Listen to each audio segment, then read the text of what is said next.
This is The Back Pass, a podcast for sports nerds by sports nerds.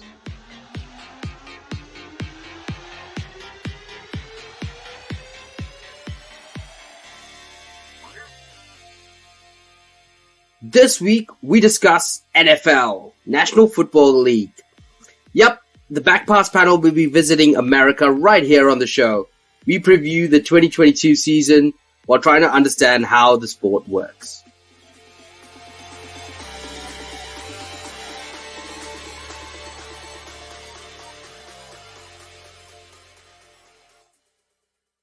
Hello and welcome to the Back Pass. I'm your host Ali Mulwala, and with me today I have Shivank Gurpreet and our NFL expert in the box, Kevin.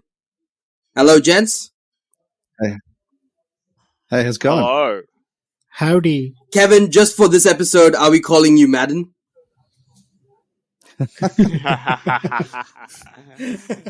Yeah, I like that. Yeah, you can call me Madden for this episode. That works. Done. Nice and easy. So, Madden, let's crack straight into it. The first and last question for tonight. Who wins the Super Bowl? The halftime show. Yeah, I mean, like the halftime show last year was spectacular. You know, that was all the 90s R&B artists. Yeah, it was great fun to listen to that. Dr. Dre made a comeback. Yeah. Yeah. But in all seriousness, after watching Buffalo absolutely dismantle last year's Super Bowl champions, last season's Super Bowl champions, I'd say Buffalo. They seem to be everyone's favorite pick. They seem to have got a strong roster, and I absolutely don't know what I'm talking about. So everyone listening should take that definitely to heart. I'm very much. I know the rules of the sport. I just don't know the players and the teams behind it. So it's a lot of guesstimating and a lot of relying on Kevin for answers to questions. So maybe a cheat sheet or a shortcut for anybody who's looking to, get some NFL knowledge or at least be knowledgeable. You pick the team with the best quarterback, and you're probably going to have the best team. And that's normally how it works in the NFL. So Brady, yeah. So, well, I was going to say you should also caveat that with doing a little bit of research about who the best quarterback is. Would you saying like 40-year-old Tom Brady is not the best quarterback in the league? I believe he's turning 45 this year. Oh, geez, okay. So 40-year-old Tom Brady was the best quarterback in the league. Jesus. Yeah, a while ago. Yeah, he's 45, born in 1977. He's better than me. Yeah. Well, it's this is based purely on an hour of desperate Google searching in preparation for this podcast, because I know probably less than Ali about NFL. But in said Google searches, Kevin, Josh Allen was ranked the number one quarterback, followed by Patrick Mahomes, and then Aaron Rodgers. So that was the Bills, Chiefs, and Packers. Would you agree with that ordering? And Brady was ranked fourth. Yeah, I'd probably say Bills and Chiefs the Chiefs have been in the AFC title game for, I want to say, 3 years. They've been to the Super Bowl twice and they've won it once. So definitely the Chiefs. Bills, as I mentioned before, Josh Allen looks like the best quarterback in the league, especially after what he did on Friday. Rodgers has been the MVP. He's made it to a couple of title games, but I think their team is not as good.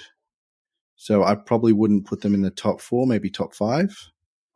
And I'd insert maybe, I was going to say the Rams, but none of the NFC teams look as good as the AFC teams.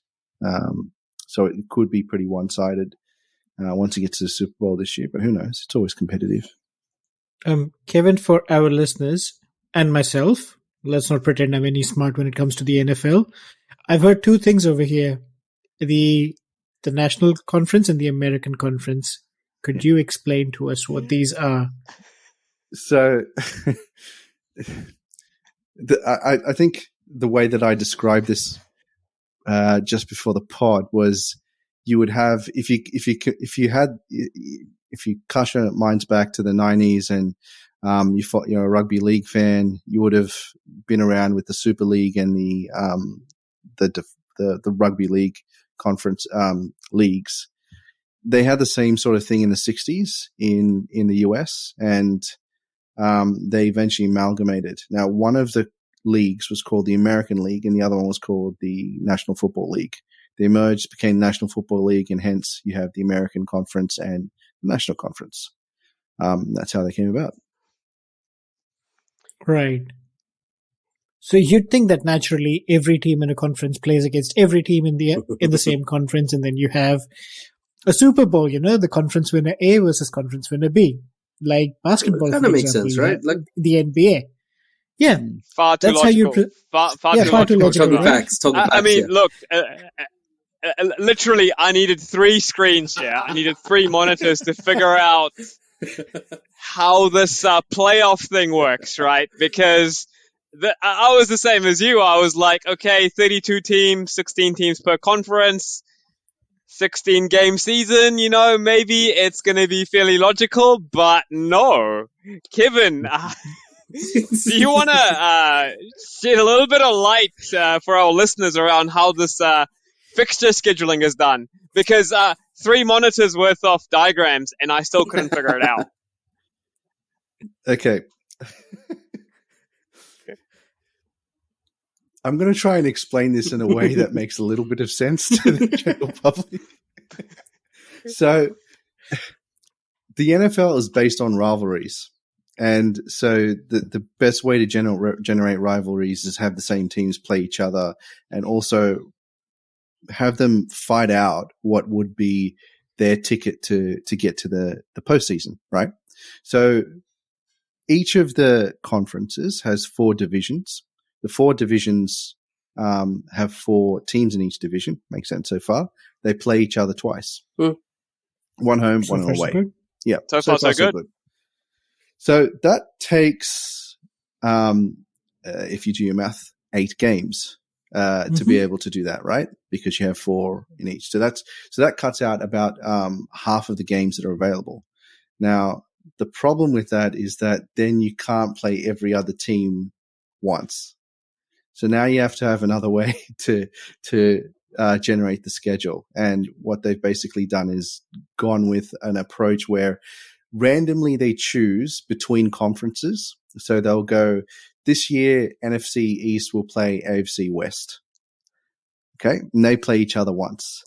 And then the rest of the games are pretty much like, I'd like to say I can't see a pattern to it. So the last 4 games are just basically well, actually, I think they also, they've shifted to another division competition as well. So, you play another division of, so you would play NFC East or NFC North in that scenario.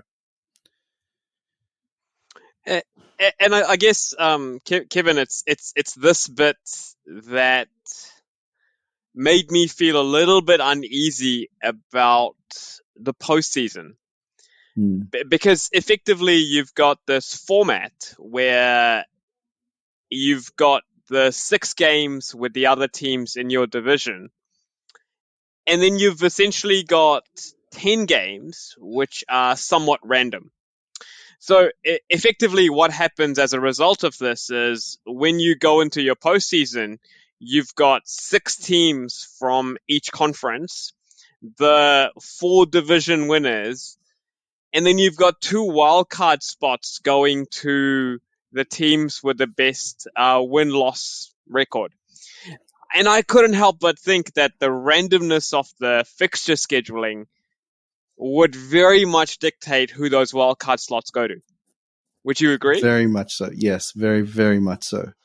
Until very recently, there was one team, the top 2 teams were had a bye week, and that's huge in the NFL because it's such an attrition-based sport. Sure. Having the week off. I mean, it's like any other contact sport. It's like the N.I.L. postseason, right? Yeah.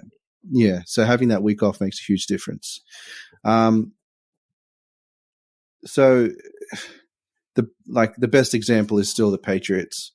The Patriots have played probably in the worst division during their dynasty for a long time. Like Miami, Buffalo, Jets. Jets have only been, reasonably good for maybe while Rex Ryan was there, and that was a 2 or 3 year period. So when you have an easy division, it makes it easy for you to make the playoffs and then have that bye week. When you have that bye week, your chances of getting to the Super Bowl are much higher. So definitely. Also, depending on, and there's so many complex factors involved here. So to have a good team, you need to have, it's not just about talent, because this is the upper echelon of talent that comes through, and there's a pre-built training ground, which is college football, that pushes high quality talent into the league on a regular basis. And that's why the average career span of an NFL player is 3 years. Yeah. So, wow. It's not about talent. It's mostly has to do with your organization and how well run your organization is, from your ownership down to your GM to your head coach. If you don't have a good owner and who's willing to invest, then you're not going to be able to pay the players properly. And if you don't have a good GM who can manage the cap to know when to play the players properly, then you won't have a quality team. And so it just rolls on from there. So you can have years where entire divisions have been absolute rubbish. And which means that, once it gets the wild card, they just become fodder for the rest of the playoffs. So, Mr. Madden, riddle me this. Why are the two LA teams not in the same group? Same goes for the two New York teams, not in the same division. When it is supposed to be all about the derbies and the rivalries, right? Oh, Ali. So that's a very good question. You don't see this a lot in other sports, but in the NFL, it's reasonably, I'm not going to say common, but it does happen on a semi-regular basis. If there is some sort of disagreement with the city or locale, the NFL owner is willing to pick up the entire franchise and move it to another location where it's a bit more amenable. So if you can imagine, when some of these divisions were set up, certain teams lived or played in certain other locations, which I'm a Colts fan. So Colts originated in Baltimore. They, in the dead of the night, shipped to Indianapolis. The Baltimore fans were not happy. And even though we haven't, understandable, my generation have no, bone to pick with this. They have a team now that they've supported. Baltimore have their own, yeah. Yeah. So, but still, they bring it up on a regular basis. And that's basically some of the key factors involved, like the timing. So you're saying that is equivalent to Manchester United and the owners going, Manchester's not working out for our team. We're going to uplift Manchester United and we're just going to play in Barcelona because clearly the weather's better there. The beaches are better in Barcelona. And there's too many levers you can pull. And there's more extra levers. We gain extra levers by being in Barcelona, and then we can start FDJ. No, Ali, I think Man City have literally done this. They've created another team from Manchester based in Dubai. There are secret passageways between Manchester and Dubai that allow them to function in this way. But basically, it's a way of saying if a rich billionaire's had enough because the city council and them don't get along, they can throw their toys out of a pram and walk away. Yeah. Yeah. If Old Trafford was, in disrepute, then potentially. Which it is. Well, I mean, it's history, mate. It's you can't just tear down the traffic. So basically, history's got no place in the NFL. Pretty much, yeah. 5 years. Yeah, I'm going to say 5. Yeah, 5 years ago, the NFL didn't have any teams in LA. Yeah. Closest team was San Diego or San Francisco, one of the two. I'm not too sure about geographical distances, but now they've got a team in San Diego's closer. Yeah, okay. Well, there you go. Shivang's all about supporting teams with no history. We make history. We make history every single day rather than reliving something that happened 20 years ago. See, that's why the NFL's appealing to me. I'm like, history doesn't matter here. That's why I'm a 49ers fan. It's all about 20 years ago. It's all about the history. You might be disappointed to know I'm on this 49ers crew as well. Oh. So. Gee, what's going on? Like, I can't figure out how this whole postseason thing works. And then Shivang and I actually end up supporting the same team for once. The same team. You know what's funny? Mr. Madden and I had like a long chat a couple of weeks ago about picking a team to support. And we narrowed it down. And turned out 49ers was one of those teams that was on that list. We might all just be backing 49ers for the season. Oh, I love it. We might just be like, let's ride the 49ers wave all the way to the Super Bowl. Well, 49ers should make the playoffs, right? They've got a strong team. They've got a good-looking team, and yeah, so they should. The question marks. Well, I mean, they made the NFC title game last year, NFC title game last year. So they're a very, very good, well-run franchise. They've got a good GM, good ownership, and also a pretty fantastic head coach. Without getting into the weeds about offensive coaching strategies and too much about the history. This guy's the son of a coach, and he's been to 2 Super Bowls, both of which he's lost the exact same way, but it's worthwhile noting that he's gotten to 2. Kevin, what was rather concerning in this list of NFL quarterback rankings was Trey Lance, the 49ers quarterback, was ranked dead in the middle, 16th position. Is that cause for concern? Is that fair? Years, it's a little bit high, I reckon. I'd say, but there's a good reason for it. I'm going to qualify it. Okay, so the reason why it's high is, I believe, past behavior is a good representation of future behavior. So his past behavior is okay. Wow. Ali really didn't want me to talk about this. So that's an alarm before I get eliminated. Your burn was too sick. The fire alarm went off. Anyway, getting back to the point. So Trey Lance hasn't really played a lot of NFL snaps. So by that logic, he hasn't really done anything to put him in that 16th position.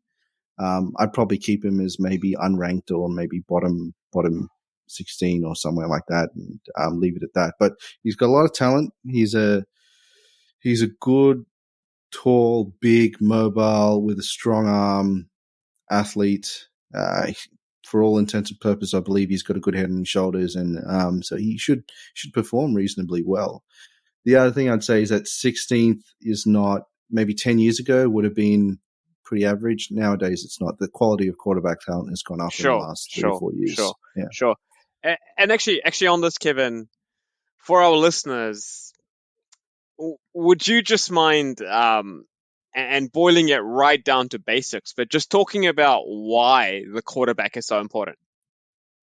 Yeah. So you can break this up into 2 halves. One is no other player in the team. So there's 53 people that can touch the ball. 53. Wow. Yeah. And I thought Chelsea had a big roster, but 53. Goodness me. Hey, our lone army doesn't even scratch the surface of how big an NFL roster can be. Yeah. we even have there's a practice squad as well. So not including the 53, there's an additional group of players that can be called up at any given point in time, depending on injuries. So it's not a small, it's a mini army basically. And that's why there's 3 teams. You've got your offense, defense, and special teams, that split up the roster. Out of all of those players, I'd say maybe more than 50% of the ball touches, so the person who would handle the ball, is done by the quarterback. All of the offensive snaps would be touched by the quarterback.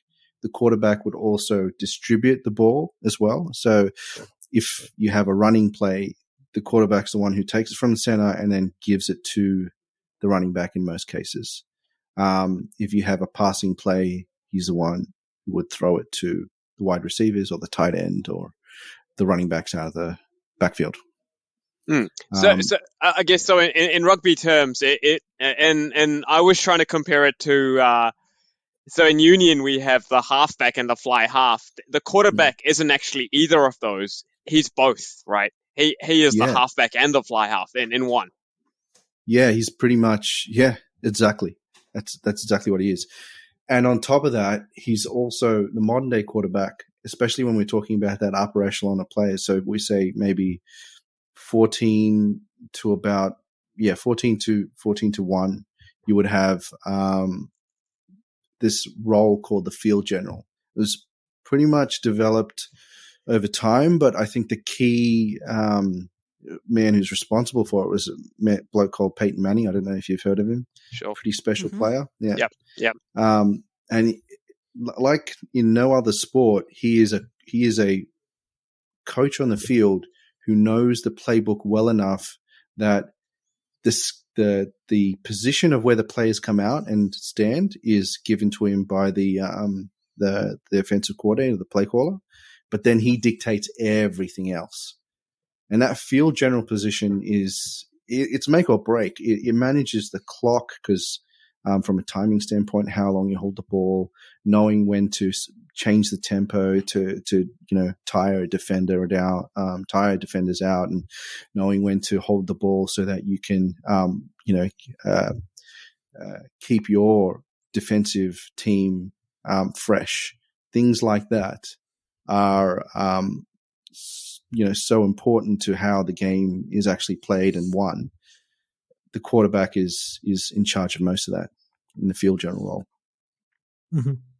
Hey, so we've spoken about the fact that there's 53 players in a team. We've spoken about the quarterback. We've spoken about the wide receivers or the blindside receivers or everyone. We actually haven't discussed how do you win a game. Or what the rules of the game are. Score more points than the other team. Yeah, but what's the process of scoring points? Because, yes, you get 4 attempts to cross 10 yards and then, you rinse and repeat until you get to the final side.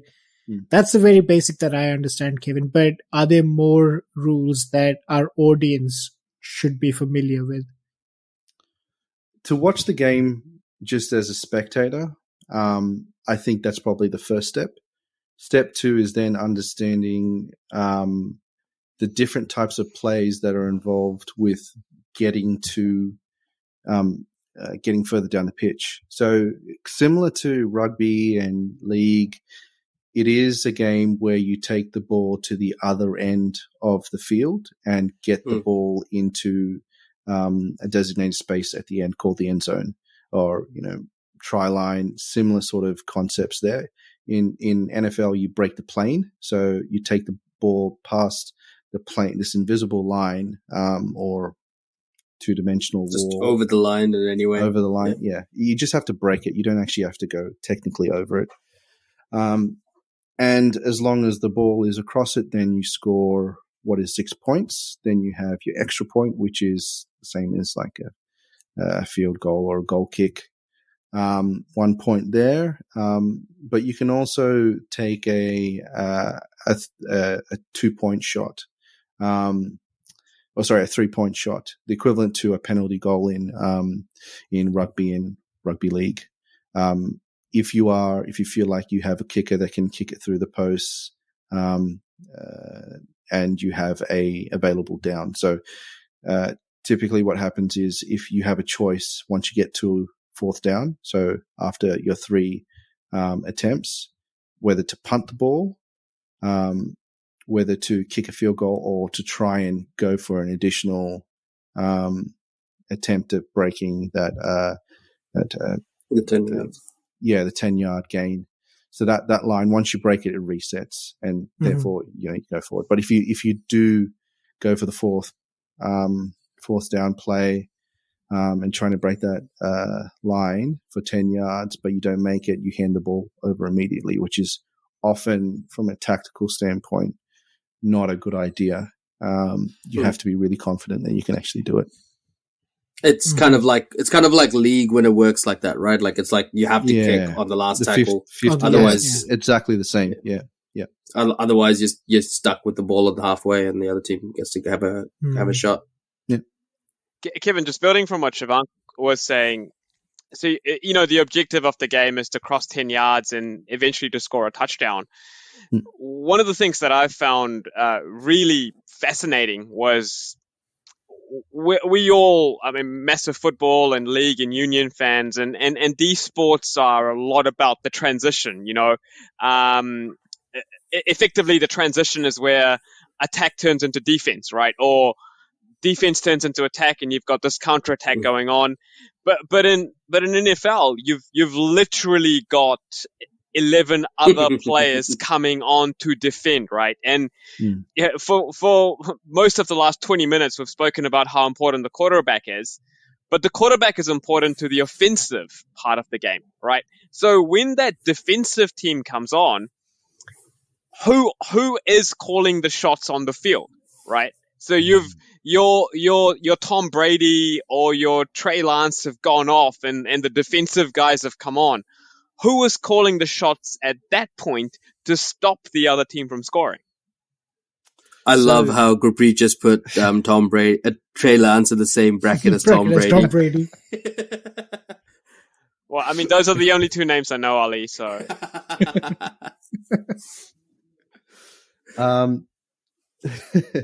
good question. Very good question. With the defense. With the defense, it's a little bit more up to whoever the smartest player is on the field that has the greatest amount of vision. And so that can be a schematic thing as well. So I'd say about a large proportion of teams nowadays would have their linebacker being that person, the play caller, because they're both not too far away that they can't see what's happening at the line of scrimmage, which is where the big boys basically ram heads. And yet they're not so close that they can't see anything, on the peripheries. Classically, I think safeties. So these are the guys that would be your equivalent to a fullback from a defensive position standpoint. They would be also playmaking, but I think most of the time nowadays it's a linebacker. Yeah. So you do need a really good linebacker as well, or a series of linebackers, but they split that up. So there's 2 linebackers on the field, sometimes 3. Sometimes they may only have 1, and they'll have 3 safeties or 3 defensive backs or something like that, depending on what scheme that they have. But yeah, that's just a little bit insight into the complexities of the game. Kevin, there's one more thing that we touched about early on in the show, where you said, the general lifespan of an NFL player is 3 years. And part of the reason you attributed to it was the structure of college football that you have going on in the US, the NCAA thing and everything. It's very different to what you'd associate with the rugby league over here or the rugby union setup over here. And it's also completely different to how football works in Europe. So soccer works in Europe. So basically, is it the same kind of competition that happens at college level, or is there any difference? The game is almost the same. There's some slight variations in rules. So things like to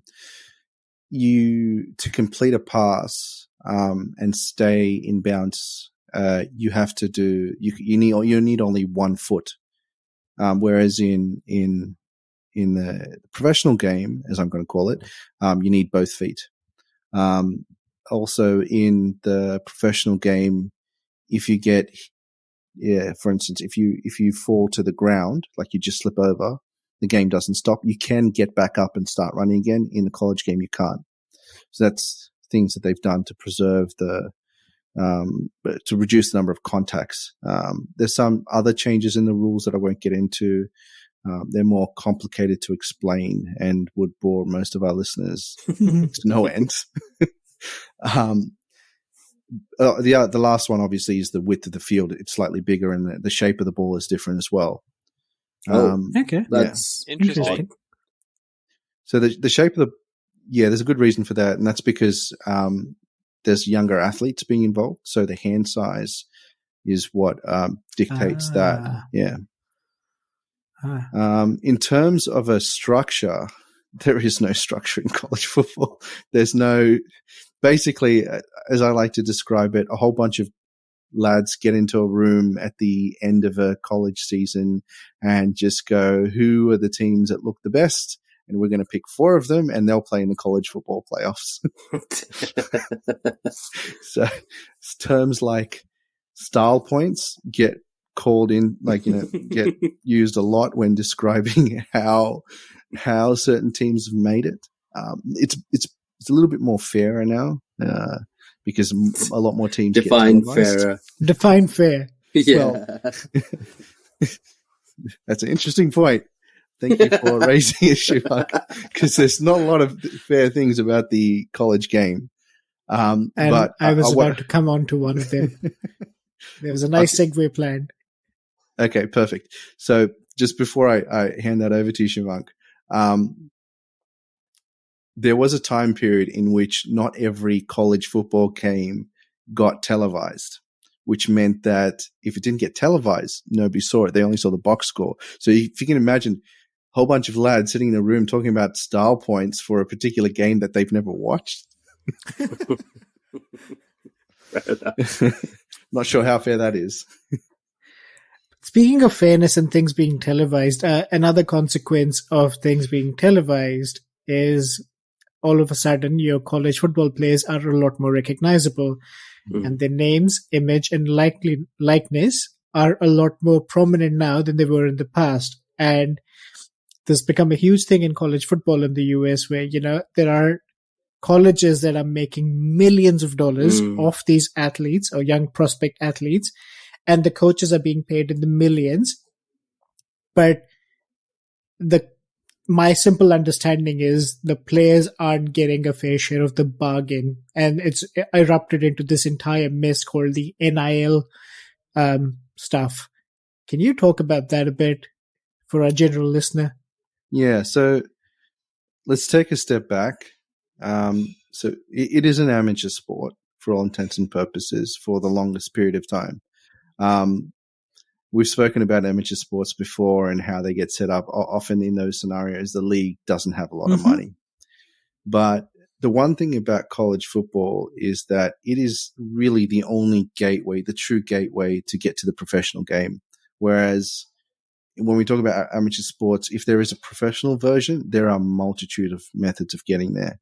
So if you're not a student athlete that plays at a college that's done well and gets recognized, you won't get drafted, and then you won't get signed.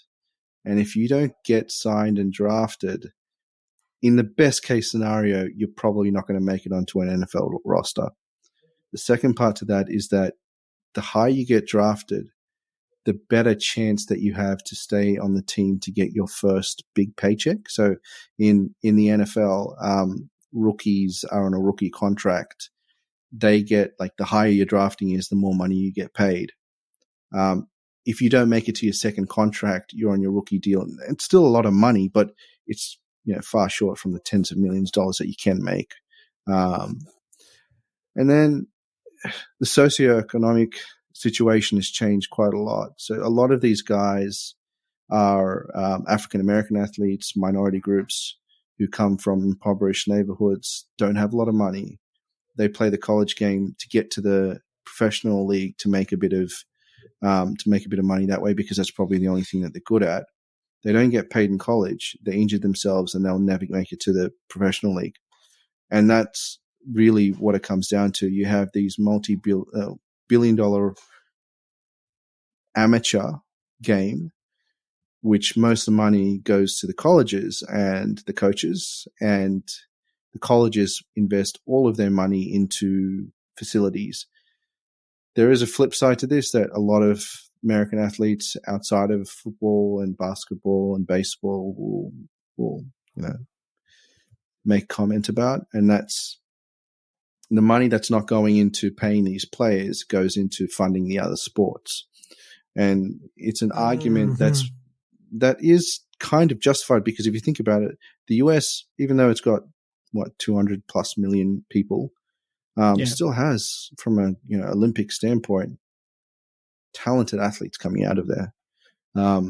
And there is a legitimate conversation and argument to be had when saying that these sports wouldn't be funded as well if football did pay their athletes.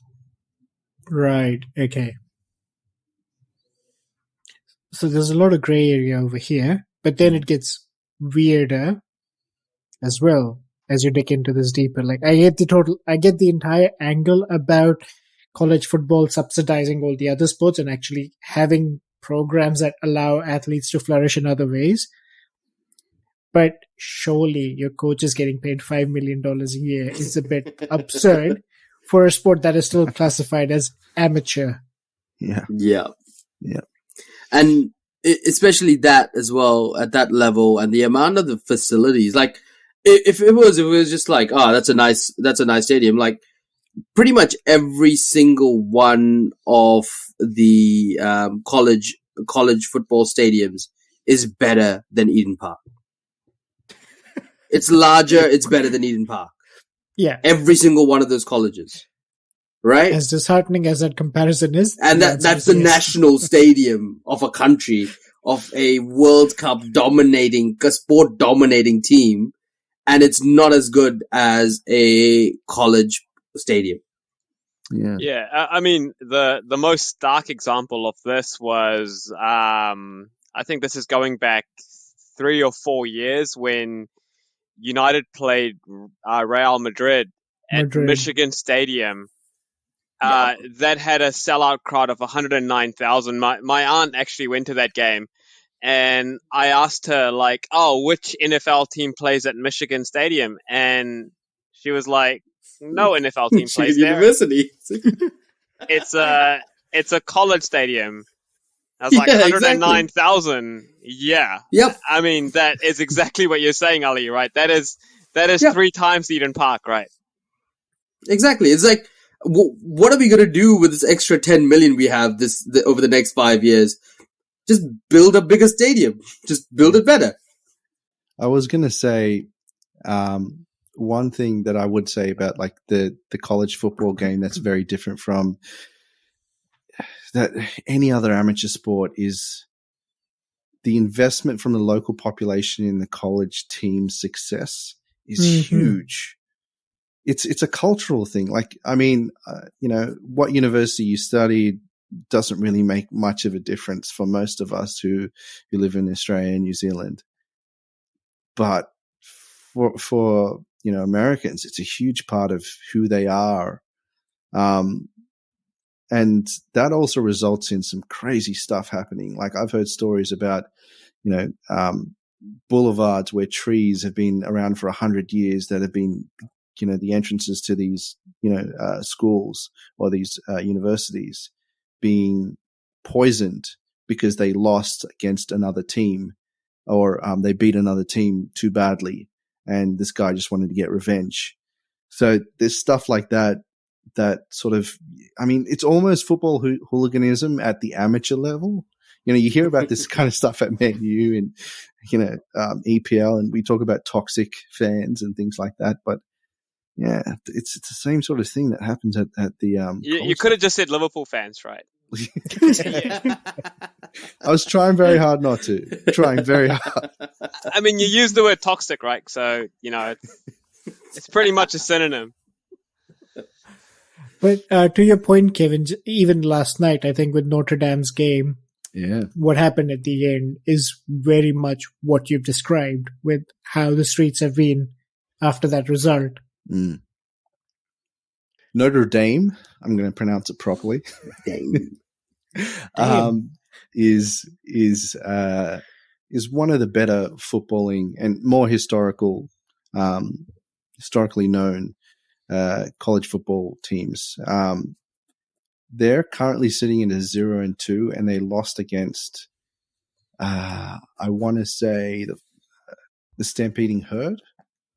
That would be Marshall. So they lost against Marshall, which is not a very good team. Well, they're decent enough, but anyway. So to put it frankly, you have hooliganism plus death threats plus potential coach who just got hired 6 months ago, well, even less than that, 3 or 4 months ago,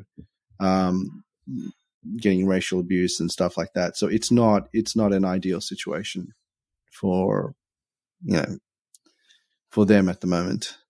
Yeah. My only link to Notre Dame, and the only thing I can actually think of, is the movie Rudy, which is a really, really, really old reference. And Notre Dame sound like they could probably use a Rudy or two in the team. Yeah. It's actually based on a true story, by the way. Like, it's not completely a script. It's somewhat, I think it's based on a couple of players through their history, but it sort of speaks to their culture. Yeah. Well, ladies and gentlemen, that's all we have time for tonight. Thank you very much for Madden and his taking the time out tonight from his busy schedule to join us and explain everything NFL and answer a whole myriad of questions for us. As usual, you can join us and our crew and get sports nerdy with us on our usual channels, which is on Facebook, Twitter, and Instagram at the Back Pass Podcast. Lovely hearing from you guys. Thank you very much, gents.